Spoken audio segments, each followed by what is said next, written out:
your cat did not ask to live with you. In fact, your cat has never fully decided whether it wants to live with you.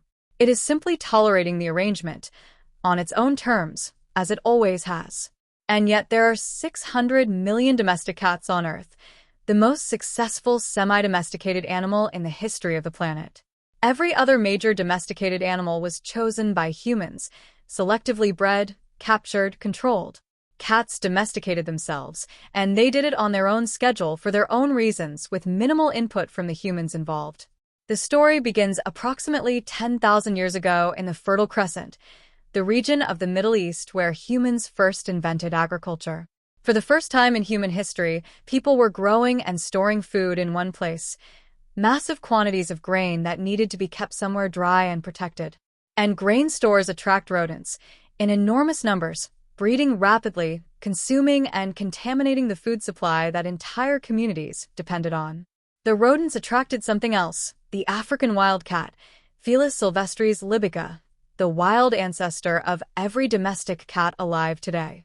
The African wildcat looks almost identical to a domestic tabby cat, and in fact, the two can still interbreed, which tells you how little cats have changed. The wildcats moved closer to human settlements to hunt the rodents, and the humans, watching their grain supply being protected, had no reason to chase them away. Nobody planned this. Nobody looked at a wildcat and thought that would make a good pet. The partnership formed itself from pure mutual convenience. Among the wildcats that approached human settlements, the ones that could tolerate the presence of humans without fleeing had a massive advantage: constant access to the richest rodent population on the landscape. Over generations, the cats with the lowest fear of humans bred more successfully, and their offspring inherited that reduced fear, without any human selecting for it. The genetic difference between African wildcats and domestic cats is remarkably small. Cats changed less during domestication than any other domesticated animal because we never directed their breeding. Dogs have been shaped by human selective breeding for tens of thousands of years and look completely different from wolves. Cats look almost identical to their wild ancestor because humans never controlled their reproduction. The domestic cat differs from the African wildcat in essentially 3 documented ways: reduced fear of humans, increased tolerance of other cats in close proximity, and new vocalizations developed specifically for communicating with humans. That third change is the strangest one, and it reveals something extraordinary about what cats actually did during domestication. African wildcats communicate with each other through chirps, growls, hisses, and yowls, but not meows. The meow is a vocalization that domestic cats invented, or evolved, specifically for communicating with humans, and they use it almost exclusively with people, not with other cats. Research has shown that the frequency and tonal quality of the cat meow overlaps significantly with the frequency of a human infant's cry, the sound that evolution has primed human adults to respond to immediately. Your response to a meowing cat is not entirely voluntary. The sound targets parental instincts that evolution built into your nervous system for responding to infant distress. 10,000 years ago, the first cats that produced sounds resonant with human infant cries received better responses from the humans nearby: more food, more protection, more tolerance. The cats that were most effective at triggering human caregiving responses survived and bred most successfully. The meow is, in the most literal evolutionary sense, a tool for manipulating humans. And the purr tells a similar story. A cat's purr operates at frequencies between 25 and 50 Hz, a range clinically associated with improved bone density, tissue repair, and pain reduction. Researchers at the University of Sussex documented a specific variant called the solicitation purr, which contains an embedded cry frequency component that makes humans rate it as significantly more urgent and harder to ignore than a regular purr. Cats produce the solicitation purr specifically when they want something from a human: food, attention, access, and stop producing it once the need is met. The cat's brain changed very little during domestication, but what changed was targeted with extraordinary precision at the interface between feline behavior and human psychology. The oldest direct evidence of a cat choosing to live alongside humans comes from the island of Cyprus, 9,500 years ago. Archaeologists excavating a Neolithic site called Shilarokambos found a human grave with a cat buried beside it, deliberately placed, facing the same direction as the human. The cat had been placed with care. Someone valued that animal enough to bury it with ceremonial attention at a time when cats had not yet been domesticated in the way we understand today. Cyprus has no native wildcat population, which means those cats were deliberately transported to the island by boat, confirming that humans were already moving cats intentionally across water 9,500 years ago. The first ship cat on record traveled to Cyprus 9,500 years ago, and the tradition of cats on sailing vessels continued almost unbroken for thousands of years afterward. Cats spread across the ancient world by hitching rides on human trade and migration routes, protecting grain stores on ships and in trading posts, earning their passage without anyone formally deciding to bring them along. Ancient Egypt is where cats became culturally famous, but it was not where domestication began, merely where the relationship became most visible in the archaeological record. In Egypt, grain was the foundation of civilization, the surplus that fed armies, built pyramids, and sustained cities, and the cats protecting that grain became economically vital. The Egyptians elevated cats to divine status. Badet, the goddess of home and fertility, was depicted as a cat or cat-headed woman, and killing a cat in ancient Egypt was punishable by death.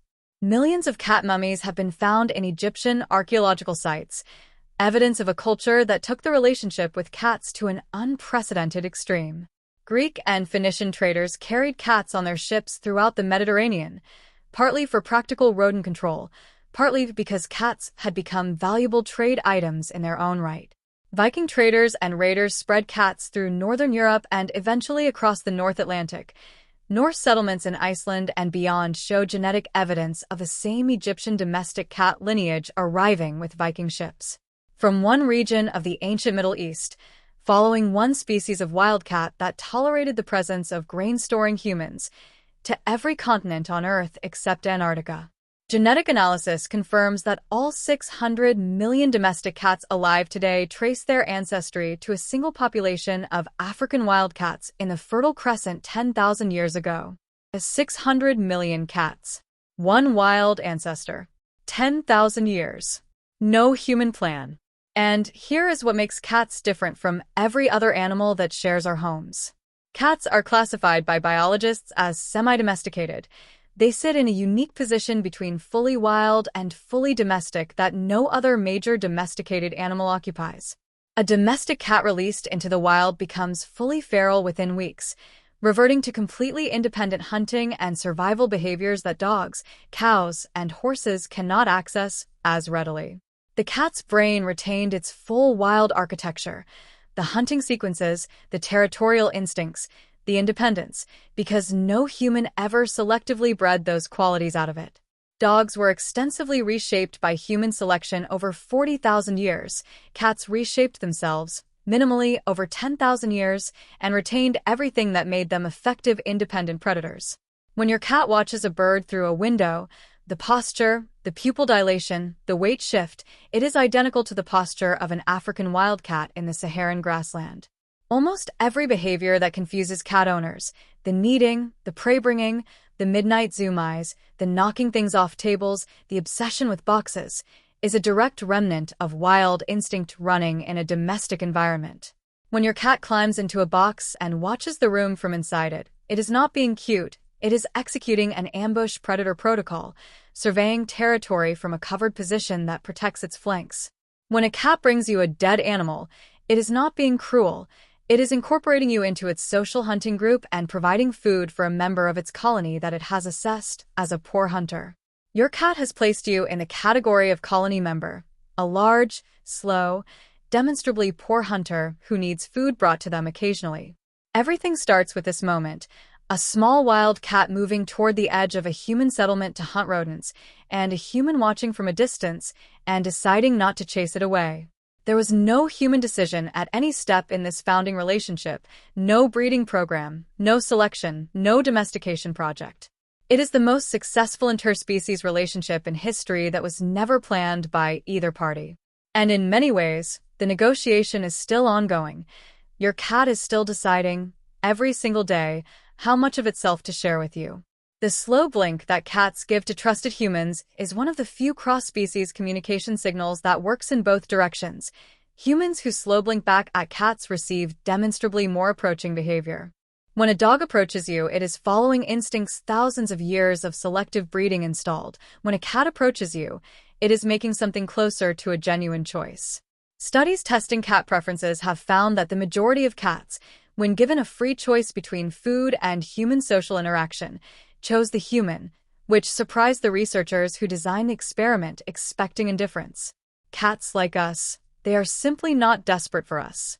And that distinction, which the ancient wildcats maintained from the very beginning, is still the defining characteristic of the relationship 10,000 years later. The health benefits of living with cats have been clinically documented. Cat owners show measurably lower blood pressure, reduced stress hormones, and reduced cardiovascular disease risk. A 10-year study of 4,000 people found that cat owners had a 30% lower risk of heart attack, a health effect that nobody designed into the relationship when the first wildcat approached the first grain store. The first wildcat approaching the first grain store did not know it was beginning the world's most successful accidental domestication. The first human who did not chase the wildcat away did not know they were starting a relationship that would produce cat gods, ship cats, internet videos, and clinical health studies. Cats dominate the internet in a way no other animal comes close to, and that too is simply the latest expression of a fascination that has been running for 10,000 years. Ancient Egyptians worshipping cat goddesses. Medieval farmers tolerating the independent animal in their grain stores. Victorian households keeping cats for respectability. You watching cat videos at 2 in the morning. 10,000 years of the same dynamic, the cat tolerating us, on its own terms, for its own reasons. Your cat looks out the window every day at a world it is fully equipped to survive without you.